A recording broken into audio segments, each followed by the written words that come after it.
With over 35 years of customer service experience at various levels, Claudette Harris knows firsthand that ordinary just won't do. She served as a private consultant for over 7 years.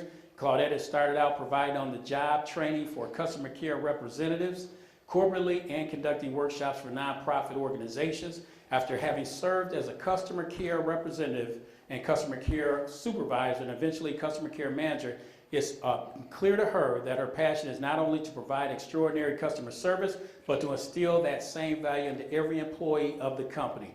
Through her company, At Your Service Consulting, LLC, she teaches organizational leaders and frontline employees alike that education and preparation are the keys to success. She holds a Bachelor of Business from Central Michigan University and having completed coursework toward a Master's in Global Leadership and Management at Lawrence Technological University. Claudette is more than qualified to take your customer service standards to the next level. Good morning. I trust all is well. It's good to be here. So I'm going to talk about extraordinary customer service. And so I like to break down words. So when you think about extraordinary, what do you think? Yes? Superior. Superior. Anything else? The customer is always right. The customer is always right. So there's a quote by Roger Staubach. You guys know who he is? I didn't. Former quarterback. You said quarterback? Former quarterback. Former quarterback, right. And they call him Roger the Dodger. And he has a quote that says, "There are no traffic jams on the extra mile." No traffic jams on the extra mile. Why is that? Because everybody's not willing to go that extra mile. When you talk about customer service, you think about people that are okay, they provide good service, but it's nothing extra, nothing special. It looks like everybody else's. They may be excellent, but it kind of looks like everybody else's, maybe a step above. You think about Macy's or, well, it used to be Macy's. But then you think about the Ritz-Carltons and the Disneys. Their service is extraordinary. It's kind of unmatched. And there's not a lot of people in that area on that journey, right? So we're going to talk about extraordinary customer service.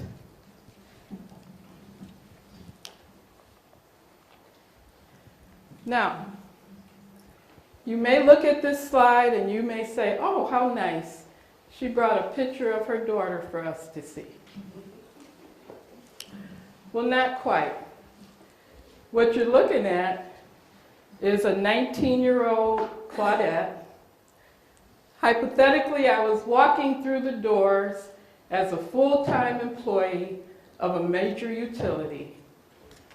I was newly married. I had 1 year of college under my belt. Not a wise decision.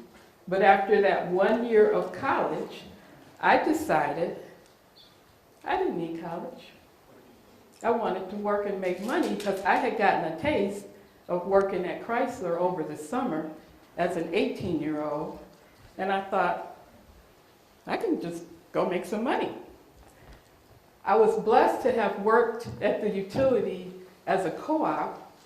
And so I went the next day after leaving U of D on a full scholarship and got hired at the utility. God was with me. My mom said he protects fools and babies. That's what she said. She said a few other words too. But I walked through the door. I was excited. I was confident. And I was very, very unaware of what I was walking into. I knew that DTE was a good company to work for. I said it, I was saying major utility, but it was DTE Energy. I'm proud to have been an employee there for 41 years. I knew that it was a good place to work because I had some experience there, but I was very unaware of what I was walking into. I went in as a file clerk. in the HR department. And so file clerk meant I filed records, but if they needed coffee or pie or potato chips, we had a store across the street from our building. Rain, snow, sleet, no matter what. Claudette, can you go get us our lunch, or can you go get us our snacks? I happily did it. That was my job. So I had to wait 6 months, but on day 2, day 3, somebody told me that the people in customer service made a lot of money. And that was my goal. I wanted to be a customer service rep because I wanted to make a lot of money, and of course prove to my parents that leaving college was a good idea. Not so good. Anyway, so 6 months later, I applied to be a customer representative. I was a successful candidate, and I walked into that job really not knowing what it meant to be a customer representative, what customer service was, what anything meant for the organization that I was now an employee of. So I had a lot of learning and growing to do. And we're going to talk about how that looked along the way. This is pretty much how I was, not so bad. Says someone calling themselves a customer says they want something that's called service. That's how a lot of us are.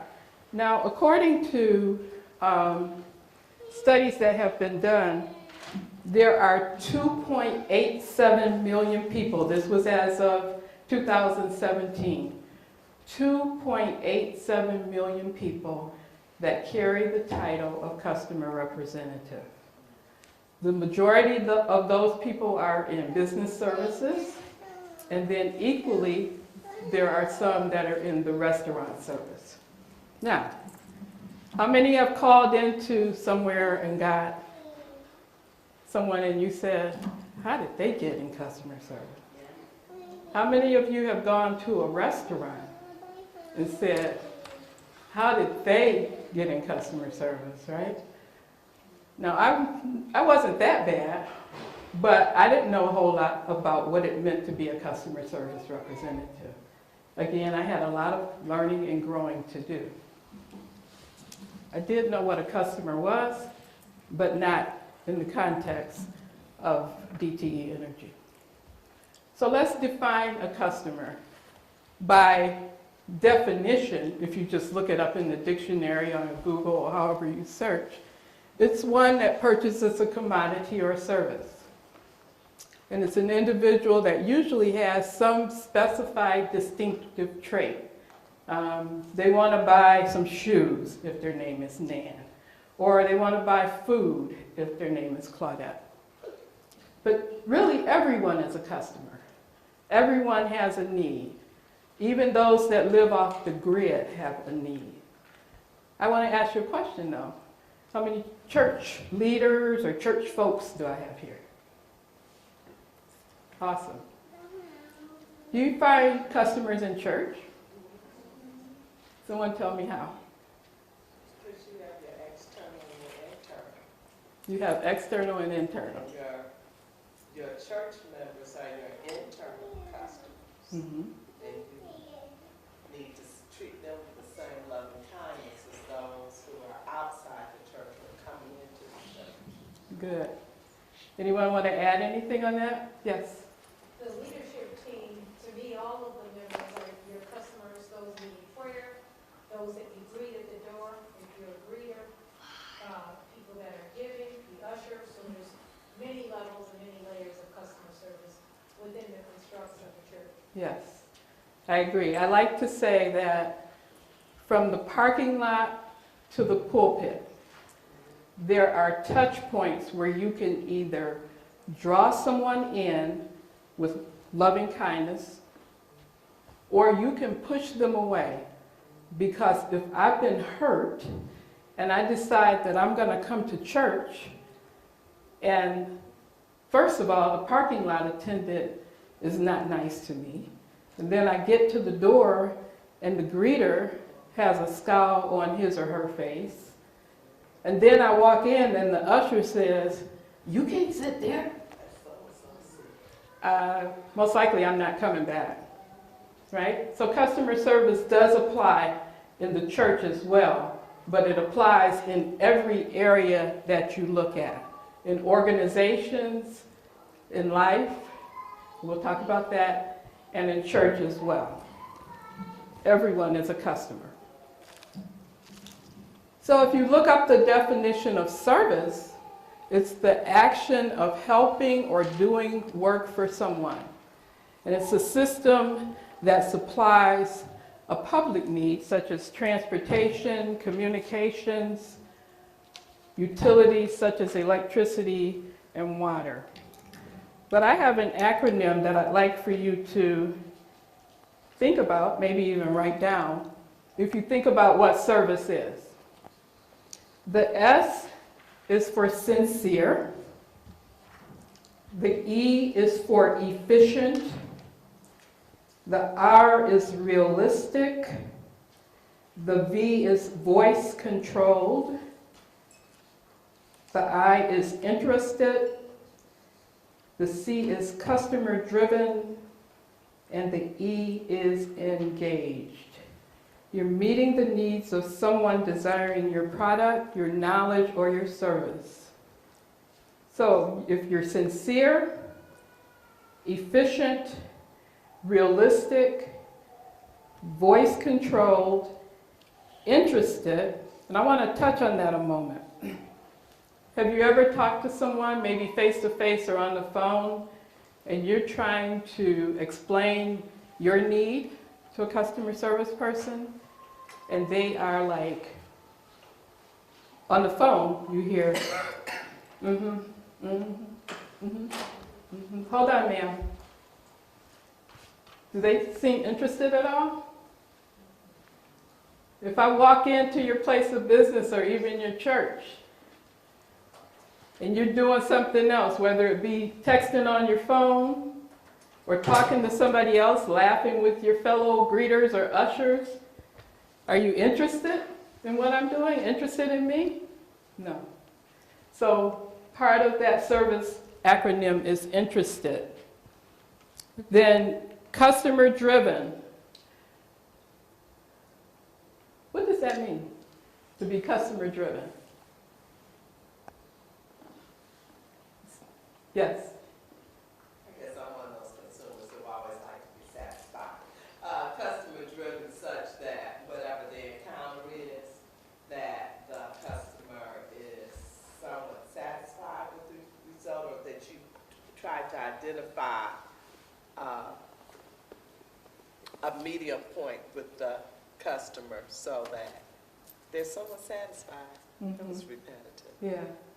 So customer driven, thank you for that. Customer driven is really what drives you, right? Why are you there? Why are you even in that role?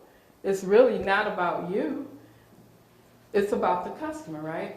That's what drives your action. That's what drives what you're doing for the customer and ultimately for the organization that you work for. And then engaged. We talk about engagement a lot. We talk about it sometimes when we're talking employee engagement. But customer engagement creates customer loyalty. If a customer is engaged in the process and they know what you're doing and what's going on with your organization and their order or their inquiry, then they're going to be loyal to what you're doing for them. Any questions so far? So Nan talked about our tapes. And some of us have different definitions of what customer service is based on our tapes. Some of it is based on our experiences, and I believe that some are generational as well. Now, you guys look a little bit younger than me, just a little bit. And so your idea of good customer service is probably a little bit different from mine. Maybe not, because we make generalizations, right? People say, oh, the baby boomers think this, and the millennials think this, and the Generation X thinks this, but it's not general. So, does it matter to you if I'm servicing you and I look you in the eyes and say please and thank you? Not please and thank you. I just want to feel sincerity, but I don't really care to hear please. Okay. Do I need to look at you though? Yeah. Okay. What about you? I feel about the same way. About the same way? Okay. How about you guys? Does it matter if I'm servicing you or talking to you that I look at you and acknowledge that I appreciate your business? It does matter. It matters to me, but there are some studies that say for millennials, it really doesn't matter as long as they can find it on the computer fast and the chat or whatever they need help with comes up fast and they get a quick answer. That's good customer service. You don't need to talk to a person at all. Now, I have 2 children in the millennial generation, but they're on different spectrums.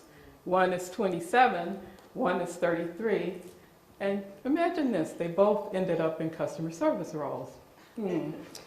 They were well prepared. I started training them when they were 2.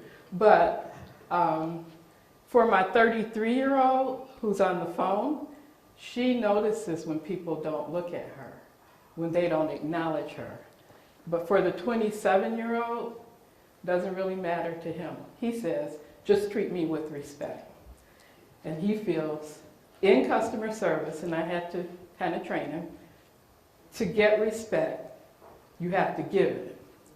And I told him, son, everybody's not going to give you respect when it comes to customer service, but you still have to treat them with respect. So we all have our own definition of customer service. Now, the secret to success in customer service in life is to treat all customers as if your world revolves around them. Because if you don't have customers, you don't have what?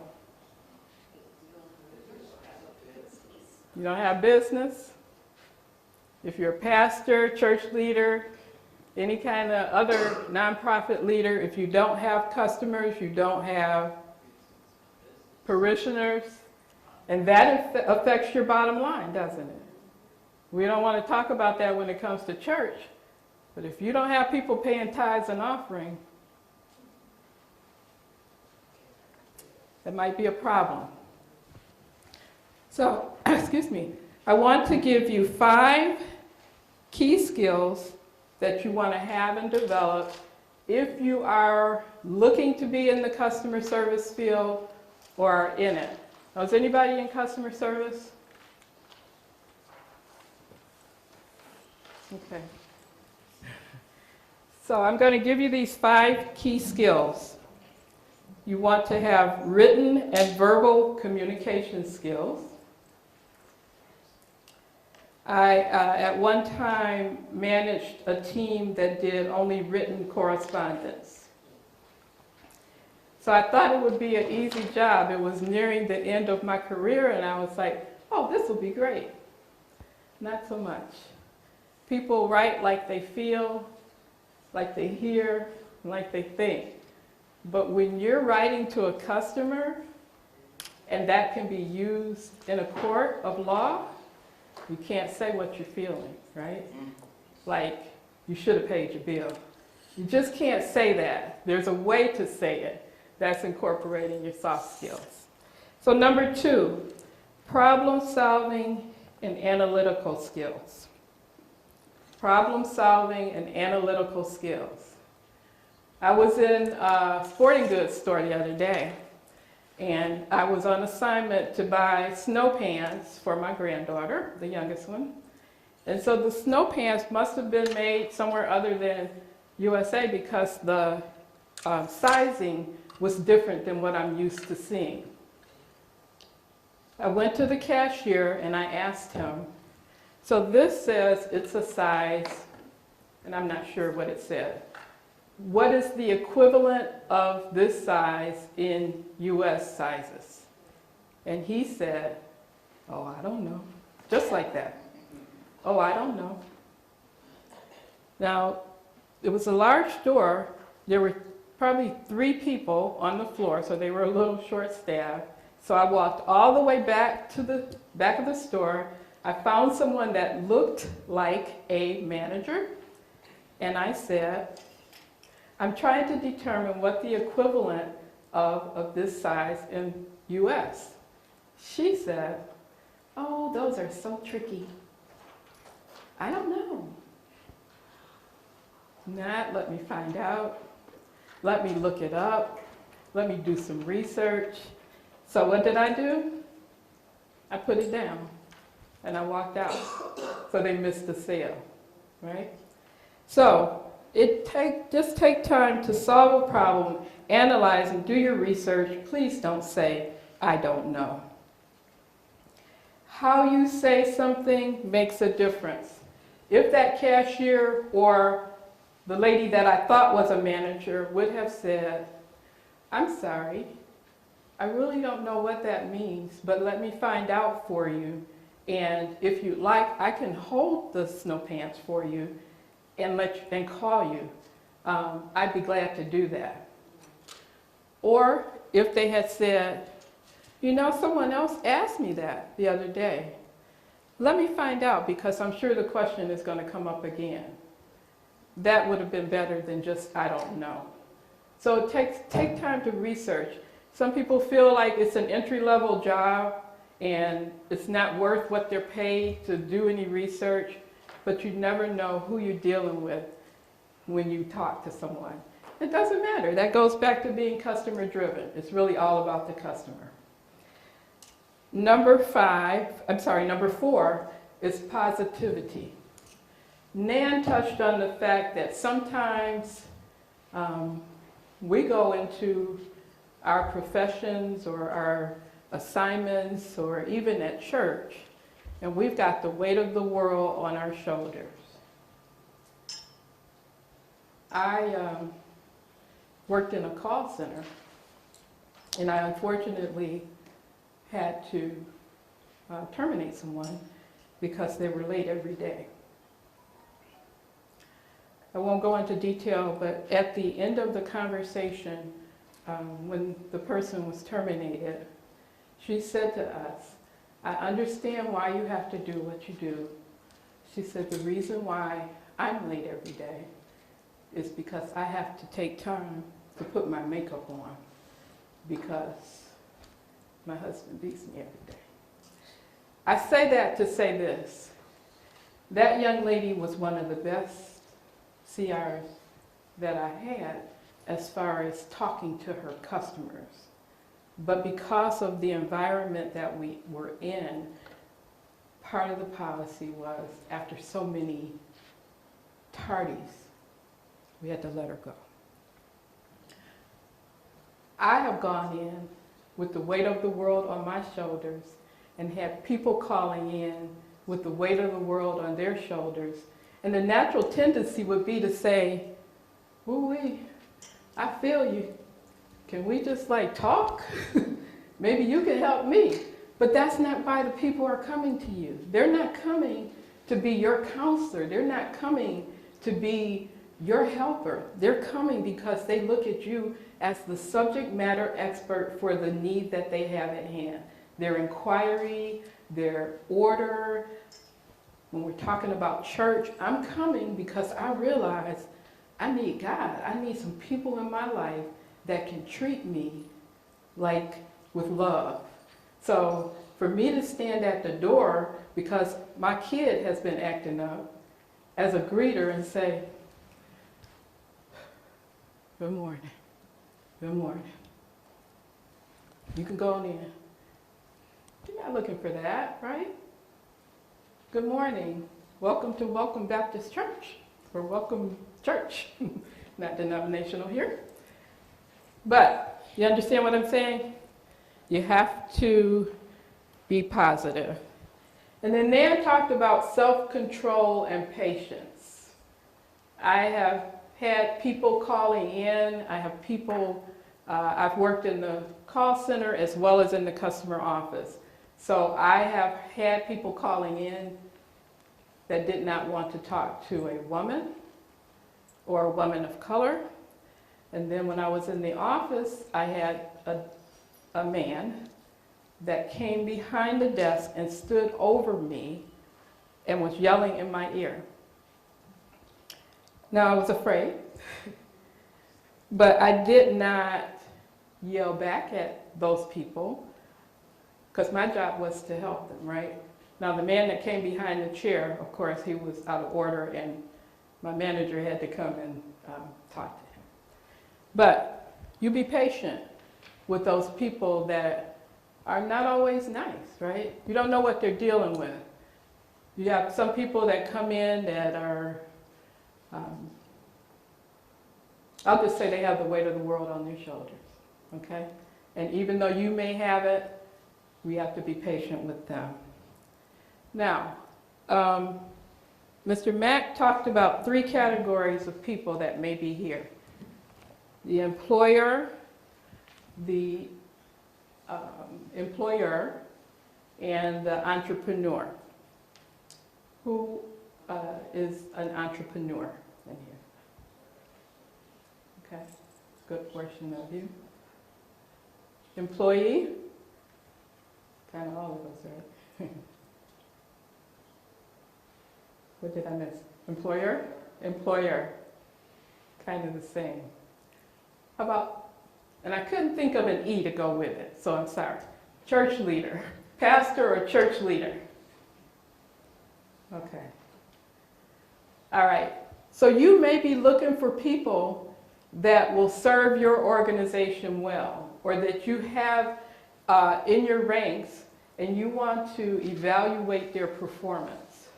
So these are some of the things that you either want to look for in your customer contact personnel, I would say with your customer service professionals, because it takes that development that Nan referred to along the way. I was developed along the way where I was able to get into different positions, but it may take that development to get to the professional level. And here are 5 things that you want to look for.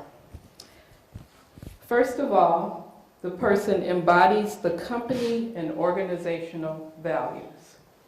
You want to have someone that, we used to say, has your organizational values as part of their DNA. They may not have the vision, but they understand it, and they embody it, and they conduct themselves in a manner that shows that.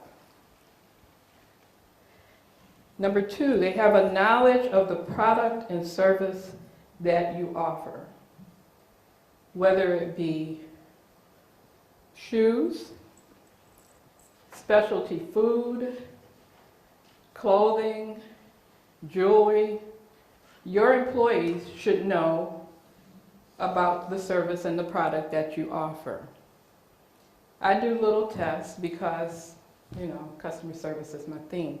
So sometimes I'll go up to an employee in like a restaurant, fast food restaurant, and I'll say, hey, who owns this? Who owns the restaurant? What's the name of your franchise? Or can you tell me about something on the menu? Most of the time they don't know about the product and service because unfortunately the button is there with the picture on it and it doesn't cause them to know. But it helps to know because you don't know who's coming through the drive-thru, you don't know who's coming in the restaurant, right? You don't know who's coming in the store. It could be the owner. I used to do mystery shopping. And that was fun because I would go in and I would look around and the first thing that we would check off is if they greeted us if we were in a certain distance of the store. And then what they said and then what they were doing on the floor. So you don't know if you've encountered with a mystery shopper. You raising your hand or you? No, Okay, gotcha. Okay, so that was number 2, the knowledge of the product or the service order offered. Number 3, access to resources or information about the organization and its products and services. That kind of goes with what I was saying before. You need to, if you don't know, you need to either know who to ask or know where to get the information. Number 4, confidence in your personal competencies. Nan says, and I don't know, she said, I know enough to know what I don't know. Something like that. But you have to be competent in what you do know as a customer service professional. They're coming to you because you are the subject matter expert. And so if you don't know what you're doing and you're not sure about your competencies, then that doesn't come across as a professional or an expert. Now, do you think the 19-year-old that walked through that door, the first call that I took, I was competent in what I was doing? Not at all. I had book training. I think at the time it was 6 weeks of book training. But to get a customer and to be competent in what that customer was asking about when it came to electricity, not at all. Not at all. So that comes with personal development. And then number 5 is understanding customer characteristics. Customers are different. A customer that walks into Walmart may or may not be a little bit different than a customer that walks into Nordstrom's. This is my shopping expert over here. I had to look at her. Is that correct? Okay. A customer that walks into Kroger's may be a little bit different than the customer that walks into the local grocery store. So you need to know your customer's characteristics. Now, when I worked in the customer office, I had the pleasure of working in the Hamtramck office. So we were pretty slow most of the time. But we knew on the 1st and the 15th of the month, we would be busy because Hamtramck in the area where we were had senior citizens. And they were some of the older Polish ladies, and they would come in, so cute, with their babushkas on. And they would come in groups. They would walk, and they would sit, and they would talk and talk and talk and talk and talk because they were lonely. And so this was their outing, and they would come and talk to us. Yeah, they would pay their bill, but then they would talk about everything else. And so that was our customers, and we knew their characteristics. So you know your customers, you know their characteristics, and that all boils down to them feeling that you care about them and they are your customer. So, you ever heard this? It's not my job. It says, why do I have to help the customer? It's not my department. The boss says, maybe it's not your department, but it is your job. Taking care of customers makes all of us look good. A rising tide lifts all boats. Here's a quote by Tony, I can't say his last name, Hyson, who is the CEO of Zappos. Customer service should not be a department, it should be the entire company, the entire organization. So even if it's not my job, if I work in the paint department and you ask me about hardware, I shouldn't say, I don't know. I don't know about hardware. You have to find somebody that knows. Let me direct you to our hardware department and possibly she can help you. It's all of our jobs. Customer service is all of our jobs.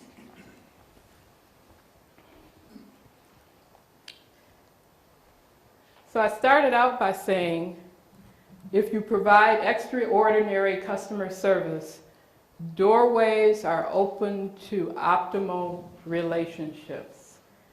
Now, what type of relationships does it open up to? Of course, your external customers are pleased. They become loyal customers if you provide extraordinary customer service. Your internal customers are pleased. We don't think about internal customers a lot, but if you're not working together internally, it shows when it comes to the customer. You can feel that tension. You can feel that you're not getting along. You can feel that it's not my job. It carries itself over to your customers. But it also carries over to competitors. Have you ever gone somewhere or called a place and they say, well, no, ma'am, we don't do that or have that, but you can call XYZ company, they're over in another state or city, excuse me. They'll be glad to help you. They give good service too. So if you're developing optimal relationships because of the service that you provide, if you're doing it with integrity, then you can even develop relationships with your competitors.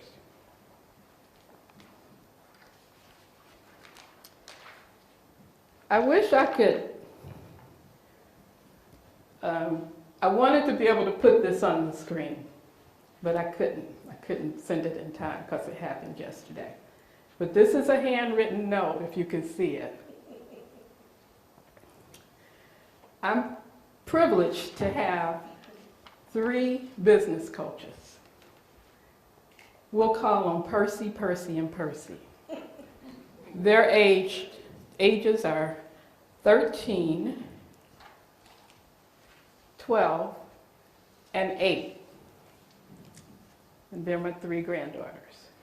So as I was preparing for my presentation last night, as I was going through it, I looked across the table and I saw the 8-year-old holding this sign up.